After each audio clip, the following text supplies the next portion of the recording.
Magandang hapon! Kumusta po? Narito po ulit ang update natin para sa lagay ng ating panahon. Ngayong hapon po ng July 6, 2025. Sa ngayon po ay patuloy pa rin ang paglakas ng bagyong Sibising na patuloy na nagpapalakas ng habagat na nakakaapekta po dito sa ating bansa lalo na sa western section ng Luzon. Isa na po itong ganap na typhoon na taglay ang lakas ng hangin na maabot na sa 130 kilometers per hour habang nasa layo po ng 150 km west ng Kaohsiung na kumikilos po pa north-northeastward palapit po dyan sa may western section ng Taiwan at palayo na po dito sa atin pero ang habagat ay posible pa rin na magpapaulan sa ilang bahagi po ng ating bansa at posibleng ang habagat ay magtatagal pa at posibleng mas malakas yan sa susunod po na linggo. At sa atin pong long range forecast, wala pa rin naman pong bagyo na namamataan na tatawid po sa ating kalupaan for the next 2 weeks.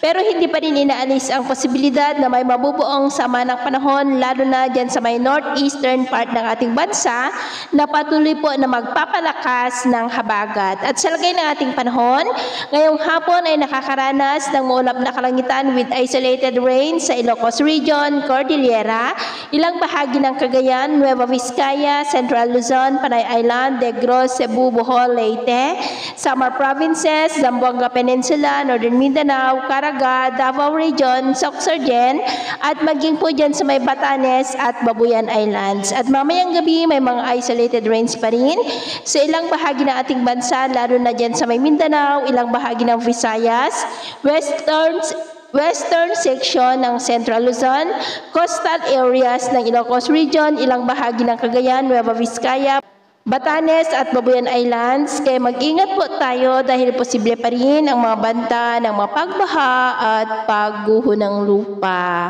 At sa atin naman pong mga baybayin, dahil pa rin pa sa habagat ay matataas po ngayon ang mga alon sa mga baybayin na Ilocos Region, maging po sa mga baybayin ng Central Luzon at extreme Northern Luzon seaboard. Ng mga alon dyan ay posible po na aabot hanggang sa 1.8 to 2.5 meters height. Kaya hanggat maaari po ay iwasan na muna natin ang papalaot dyan sa mga may kulay pula para mas makaiwas sa mga sakunang pangkaragatan. So ito ang latest update natin sa araw na ito.